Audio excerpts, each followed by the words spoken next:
Good afternoon. My name is Mangal Kumar Sahu. I am PGT Biology. Today I am going to teach one topic named microsporogenesis. It comes from chapter 2 Sexual Reproduction in Flowering Plant of class 12. First of all, let's see what is the term microsporogenesis. For your kind information, microsporogenesis made up of two words, microspore and genesis. Microspore means a spore which is micro in size and unable to see through naked eye. Genesis means synthesis. So the complete meaning is synthesis of microspore. Synthesis of microspore. But when microspore become mature, it develop as a pollen grain. So we can also say that synthesis of pollen grain called as microsporogenesis. So the complete meaning of the microsporogenesis is the formation of microspore or pollen grain. Now the question comes, where this microsporogenesis takes place? So the answer is the microsporogenesis takes place in the male part of the flower called stamen. This is the diagram of the stamen, which this is anther and it is a filament. Anther of the most of the stamen are generally bilobed in structure.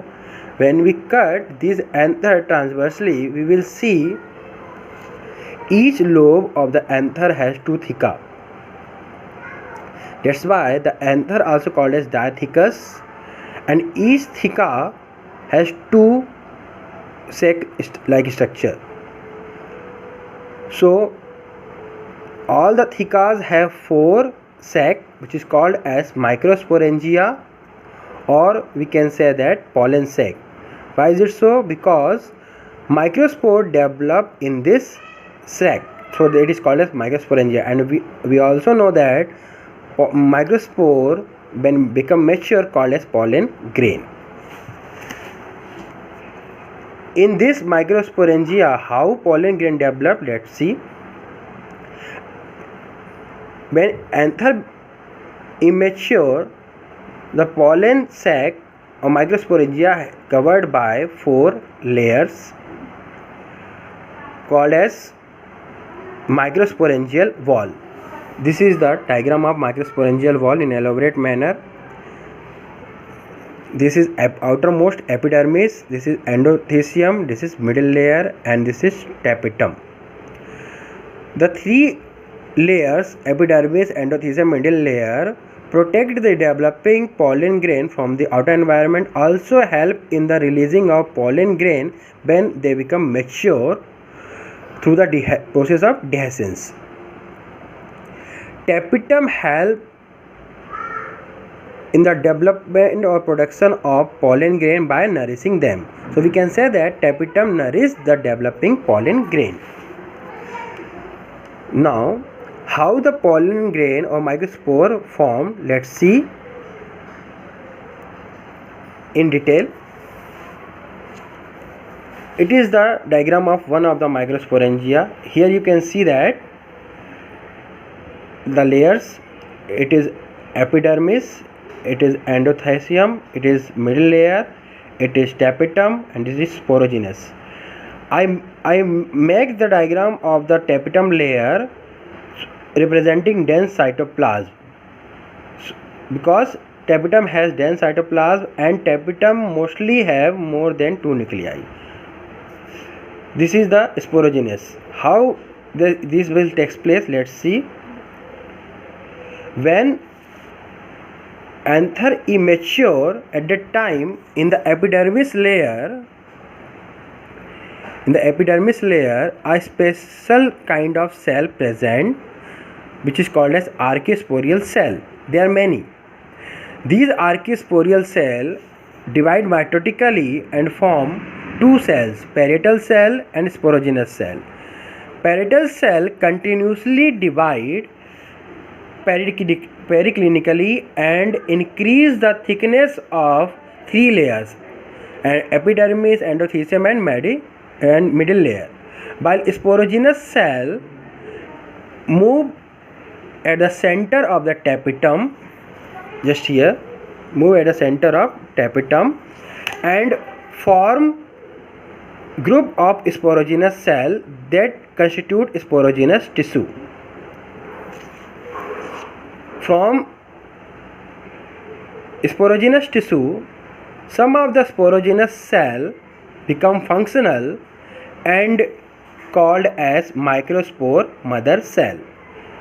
These microspore mother cells are diploid in nature, undergo meiosis and form 4 haploid microspore.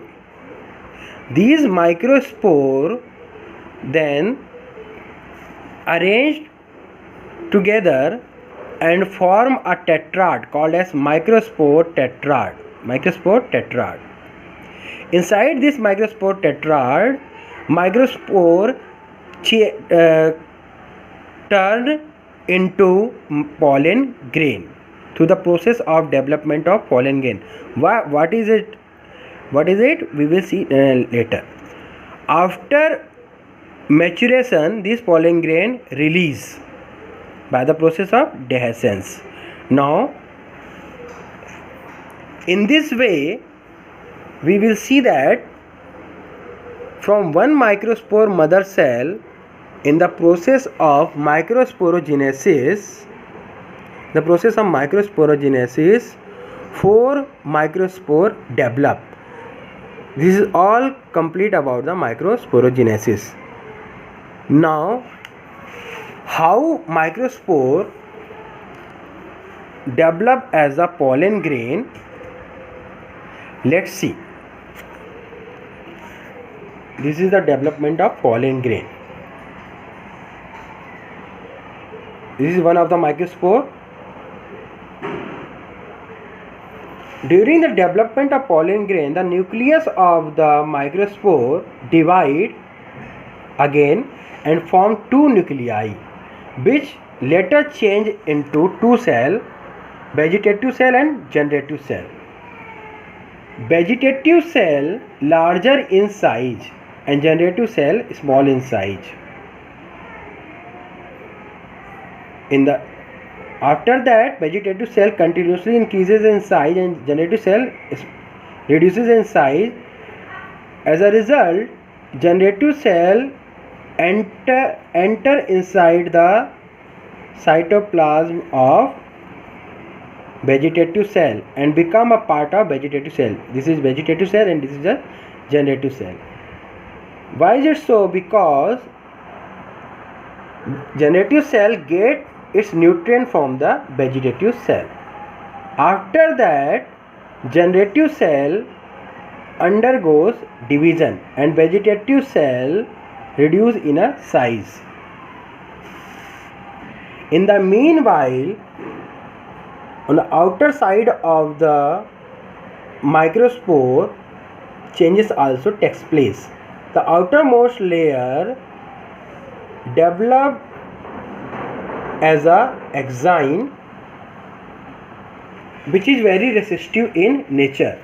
The resistive because of the resistive material called as sporopollenin, which prevent pollen grain from high temperature, pressure, chemical, and acid, etc. Because of that, exine pollen grain can remain for long time, and we are obtaining today as a fossil. While innermost layer called intine, which later developed as a pollen tube after pollination. In the exine layer, some of the region present where sporopollen is absent, such region called germ pore. This germ pore help in the development of the pollen tube for the during pollen germination. Okay, next comes to again generative cell, and simultaneously when these changes takes place outside the microspore in a layer, generative cell divide to form two nuclei, which later develop as a male gametes.